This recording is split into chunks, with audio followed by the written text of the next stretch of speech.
This is your FBI.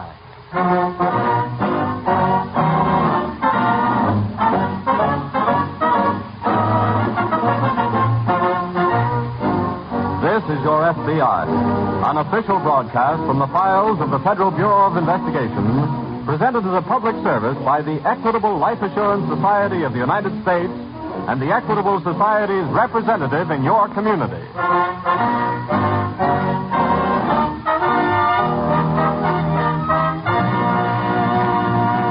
Tonight's file, the Skyway Swindle.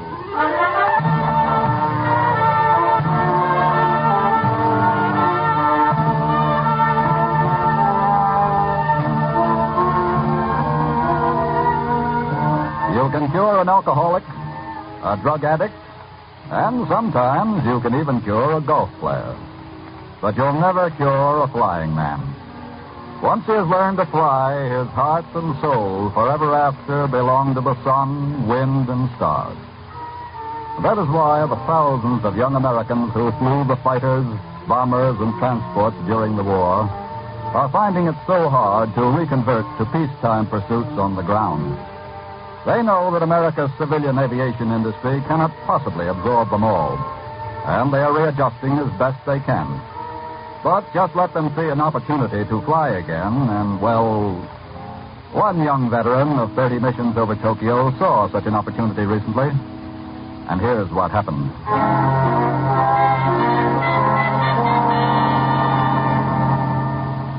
For Bill Renton, Fairview's returned flying hero, the banquets and speeches and dinner parties in his honor were all over 4 weeks ago. And in a way, he was glad, because he wanted to forget all about the war. But life on the ground began to get pretty dull, and was getting no better fast until the phone rang one morning. Bill answered and heard a feminine voice say, Is this Bill Renton? Yeah? The Bill Renton? That's right. Well, you don't know me, of course, but you knew my husband very well.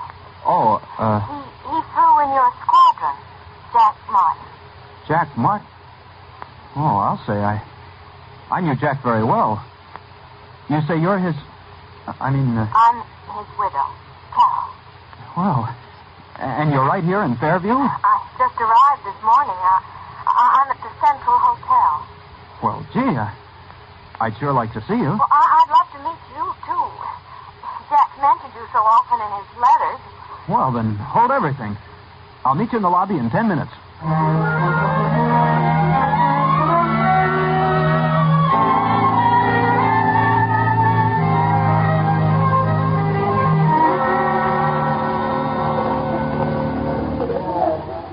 Well, I'm certainly glad you thought of calling me, Mrs. Martin. The name is Carol. Okay. And I'm Bill. Well, I guess you can understand how I like to meet and talk to anybody who flew with Jack. Oh, sure. Jack was a great guy. He felt the same way about you. Well, say, look, Carol, it's nearly 12:30. How about our having a bite of lunch together? Oh, I'd love to. We could talk about how you happen to be here in Fairview. Well, how I happen to be here may come walking into the lobby any minute now. Who's that? My Uncle George. I'm traveling around with him as sort of a secretary. Oh? He represents a group of men in the East who are planning to establish a chain of airports and flying schools over the country. I see. And they're going to put one in Fairview. That's why he's here. Well, there's a man I'd like to meet. Why? Well, if there's going to be an airport and flying school around here, I've certainly got to get in on it. Well, I can certainly see to it you get to talk to Uncle George anyway. Gee, that's swell. When? Well, how about here at the hotel tomorrow morning? All right. What time? 10 o'clock? That's a date.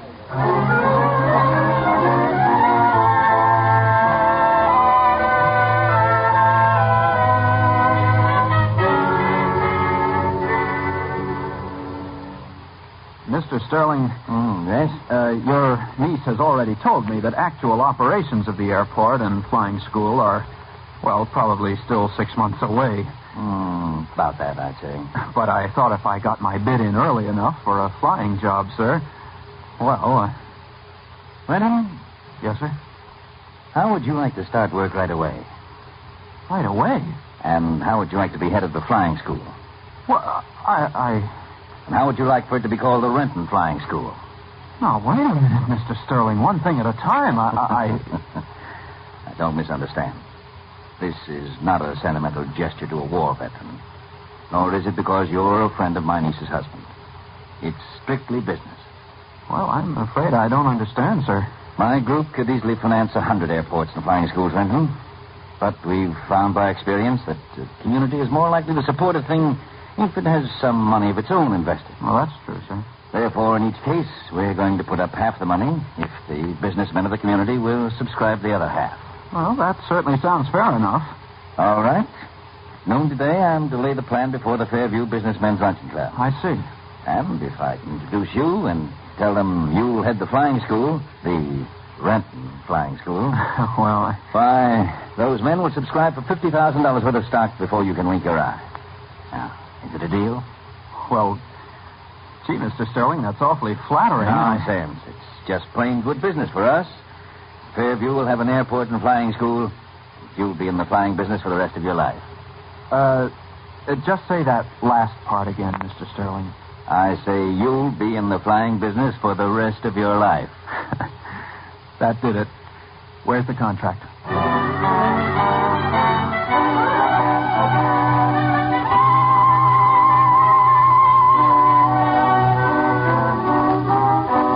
In another part of the state that same morning, Agent in Charge Redding of the FBI field office has just finished reading a teletype from the Washington Bureau.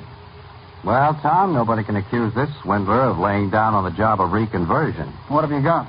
Washington Bulletin to all officers. Who's wanted? Man about 50, girl about 26 or 7. Here's all the information on him. What did you mean about reconversion? Well, this swindler's working on a post-war angle, promoting airports and flying schools, using a local war hero for bait. Very smart. Girl angle's smart, too. She poses as the widow of a former flying mate or hero. That's how they get him. I see. But the swindler wouldn't have gotten away with it, Tom, if the people in the town had been a little bit more careful about checking up on him. How long ago did he pull the job? 3 weeks ago. He'll probably strike again any time now. But far away from the last one, eh? Yes. So let's get ready for him in case he invades our district. What's your plan? Notify police chiefs in all towns over 7,500 without an airport. And suggest that they warn their chambers of commerce. Right. The girl is using the name of Carol Martin, widow of Lieutenant Jack Martin. Well? There had to be such a flyer. Let's check. See if the girl working with the swindler is the real widow. Okay. You start on that. I'll get busy alerting police chiefs.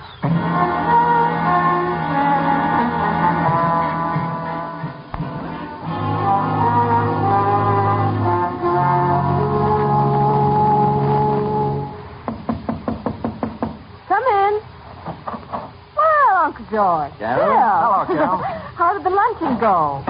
It was quite successful, Carol. Quite successful. Oh, your uncle is too modest, Carol.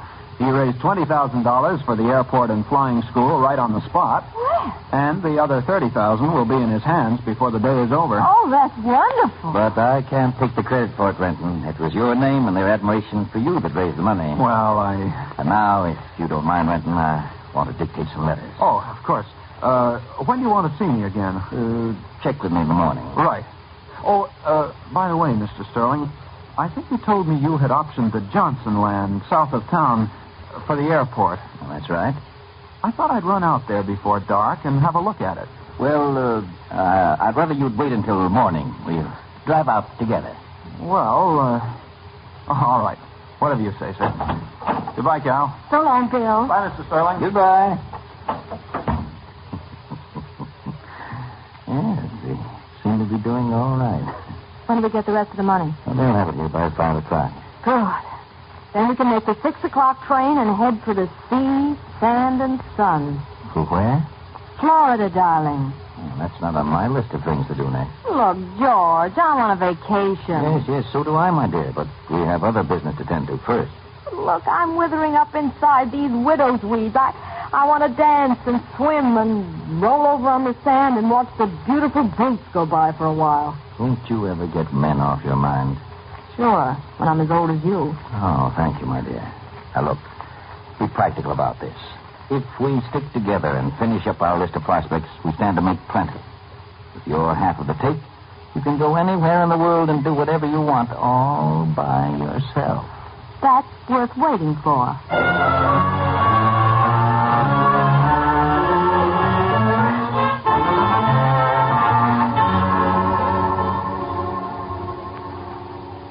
Well, Tom, anything happened while I was out? Yes, I got the information on the widow of Lieutenant Jack Martin. No. The girl working with a swindler is faking. I was pretty sure of that. The real Carol Martin lives in a little town in Oregon. Hasn't been away from there for 10 years. Mm-hmm. I wonder how the swindler and the girl knew about her. Well, let's go to work on that. Maybe we can get a lead on the pattern of the swindler's operation. Oh, this teletype from Washington just came in, too. Follow up on the swindle? Yeah, he and the girl rigged another town last week. But somebody got suspicious and they made a quick exit. Where was that? Shenfield, Kansas. That's 2 states nearer this way than the first job. I know. Have all the notices to the police chiefs gone out? Well, it's still in the works, but they'll all be alerted before the night's over. Good. And I hope the swindler does try to pull a job in our district. I guarantee it'll be his last one.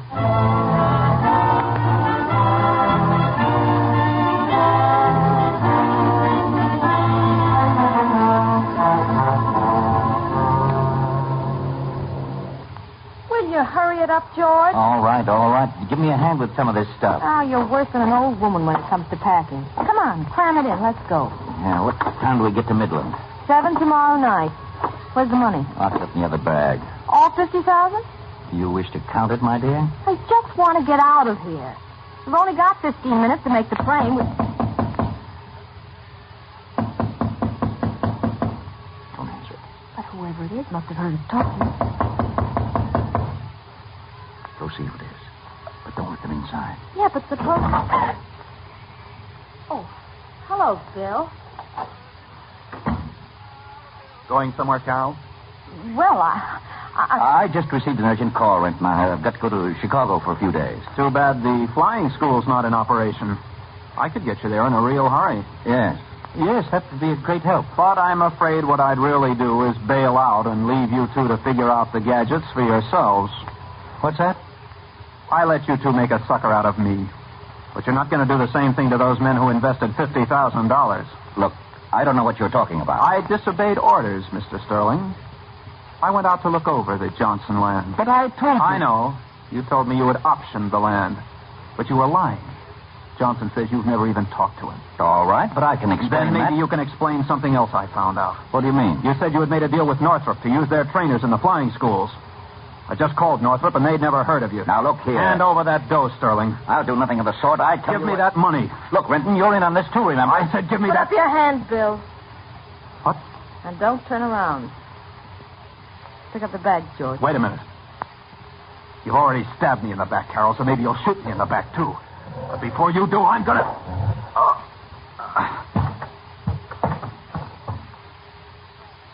He was such a sweet boy. Come on, George.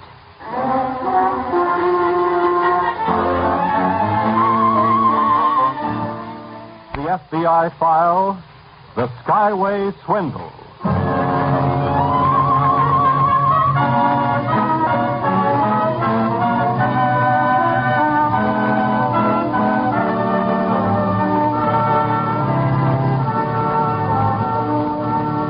To put it mildly, it must turn the stomachs of America's returning veterans when they come back home and encounter some of the people for whom they fought, and for whom so many thousands of their buddies gave their lives. People like, to cite only one of many types, people like swindlers, such as George Sterling and his accomplice, the girl Carol.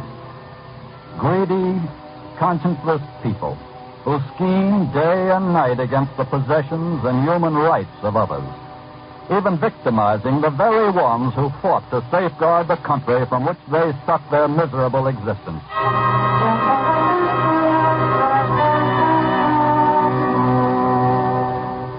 It must have been 2 hours after Sterling and the girl fled from the hotel in Fairview, leaving their victim, Bill Renton, sprawled on the floor, that the phone rang in the FBI field office some 100 miles away.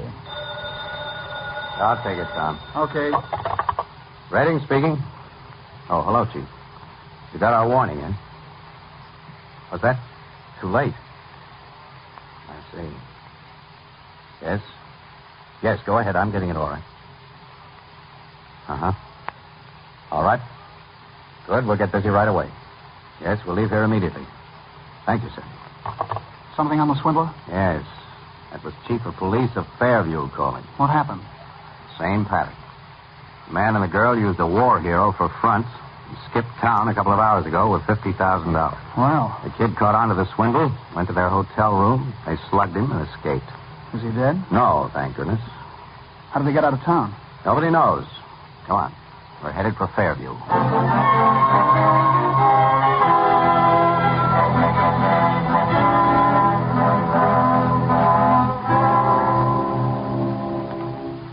Mr. Renton, I'm Agent in Charge Redding of the FBI. This is Special Agent Willard. How do you do? How's the head? Well, it's not my head that's bothering me now, Mr. Redding. It's letting those rats get away with $50,000. I can understand how you feel. After all, you were only a victim like the rest. Yes, but it was my name that raised that money. Let's hope we catch Sterling and the girl before they've spent too much of it. Well, if we don't, I'll be working for nothing for a long time to come. I'm going to pay back every cent those men put up. How did they first contact you, Mr. Renton? The swindler and the girl. Well, she telephoned me from the hotel. Uh-huh. Said she was Carol Martin, the widow of Jack Martin, who flew in my same squadron. Then? Well, of course, I fell for it and said I'd like to see her.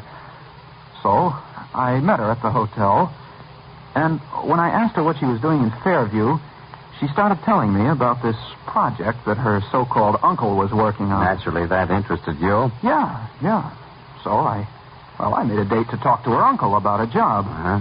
Next thing you knew, you were fronting the project and raising money through the Businessmen's Luncheon Club. How did you know that? He's done it twice before in the same way. Did you know Lieutenant Howard Jones? Jonesy? Why, sure, he flew in the same squadron with me. Why? He was their first victim. How about Lieutenant Robert Lansing? He flew with us, too. Did they get him? He was their second victim. Well, it looks like they're going right down the line of fellows in my outfit. And those of you who live in the smaller towns, anyway. But how did they know who we were or where we lived? I've no idea. So we've got to get a roster of your squadron. That's about the surest way we'll have of catching him. You got a list of the men in your outfit? No, sir, I haven't. Well, then we better contact the War Department right away. As soon as we get the list, we'll alert all the men on it. Good. I've got an idea we're going to get all of that $50,000 back for you. Well, that'll be plenty okay with me.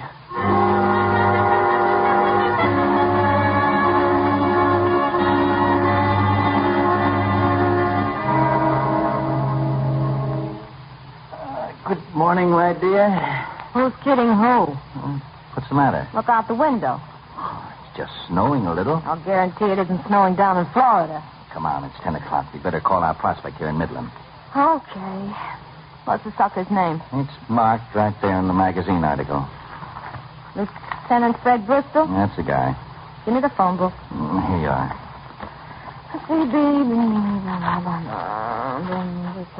Bristol. Here it is. Yeah. Operator, I want 6087, please. That's right. That magazine article is really something. I don't know how much the author made out of the glorious record of that squadron, but I feel like sending him a bonus for including a roster of the heroes. Anytime you send anybody a bonus for anything, Greatheart, I'll buy you a bit. Oh, hello? Is this Fred Bristol? The Fred Bristol? Well, you don't know me, of course, but you knew my husband very well. He flew in your squadron.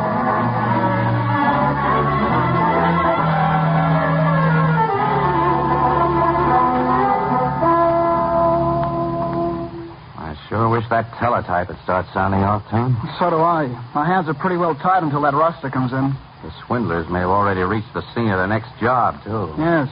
One good thing for us, though, it takes them a couple of days to set the stage and cash in. Hope it doesn't take us longer than that to start. There she goes. Let's have a look. Following is list of men who served in... This is it. Get Barnes and Kennedy in here. Okay. Tell the switchboard operator to keep 6 trunks clear for us. We're going to get on long distance and stay on it until we make a strike.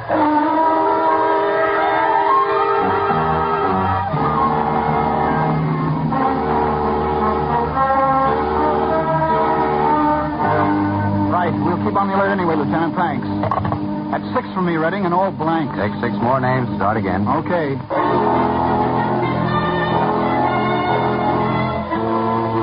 Contacted 14 names by long distance. No luck. We're narrowing the field anyway. Get some more. Keep going. All right.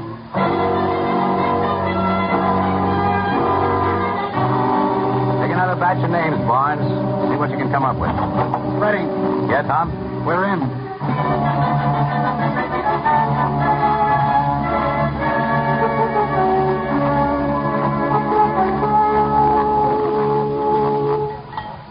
Oh, here comes Uncle George now, Fred. Good. I'm awfully sorry, young man. I was late for our breakfast appointment. Oh, I'm sure you're quite busy, sir. So you're Lieutenant Bristow? Ex-lieutenant. My niece spoke to me about you yesterday, Bristow. Said you were interested in the connection with the airport and flying school we plan to establish here in Midland. Yes, sir. Bristow, how would you like to be head of the flying school? Head of it? And how would you like to have it called the Bristol Flying School? Well, gee, This is not a sentimental gesture to a war veteran. No, because you were a friend of my niece's husband. It's strictly business. Pardon me for interrupting, sir. How's that? There are 2 gentlemen just coming into the dining room I'd like to have meet you. Oh, interested in the project, perhaps? Oh, yes, sir. Well, here they are. Good morning. Good morning, Bristol. Mrs. Martin, Mr. Sterling, I'd like you to meet Mr. Redding and Mr. Willard. How do you do? Won't you join us for a bite of breakfast, gentlemen? Mr. Bristow tells me that you're interested in the airport project, which brings me to Midland. We're quite interested, Mr. Sterling, but... Then do sit down, by all means. I shall be glad to explain it to you, and perhaps... Well, that won't be necessary, Mr. Sterling. We're quite well acquainted with it already. Really, sir? Yes. You see, Mr. Willard and I are special agents of the FBI. FBI? Yes, that's right. And if you are interested in the project that has brought us to Midland, we should be glad to explain it to you. If I may quote you, sir, that won't be necessary. I'm well acquainted with it already.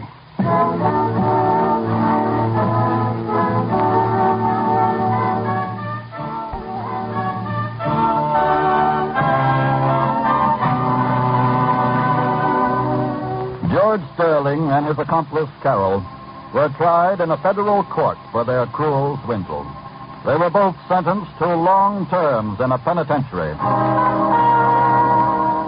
The swindler, the cheater, is one of the most loathsome species that crawls in the criminal scum of any society.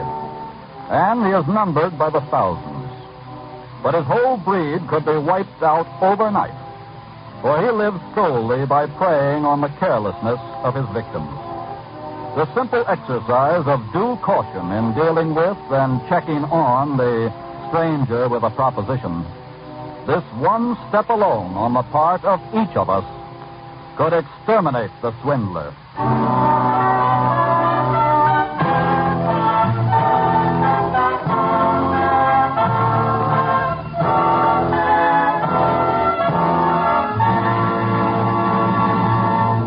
Next week, the Equitable Society will bring you another exciting and thought-provoking case from the files of your FBI.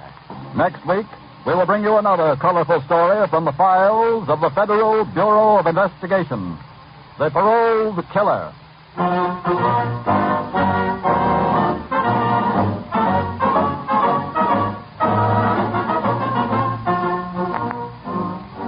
The incidents used in tonight's Equitable Life Assurance Society's broadcast are adapted from the files of the Federal Bureau of Investigation. However, all names used are fictitious, and any similarity thereof to the names of persons living or dead is accidental. Tonight, the music was under the direction of Frederick Steiner, the author was Frank Ferries, and your narrator was Dean Carlton.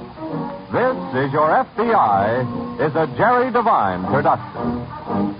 This is Carl Frank speaking for the Equitable Life Assurance Society of the United States and the Equitable Society's representative in your community, and inviting you to tune in again next week at this same time when the Equitable Life Assurance Society of the United States will bring you another colorful story from the files of the Federal Bureau of Investigation, The Parole Killer, on This is Your FBI.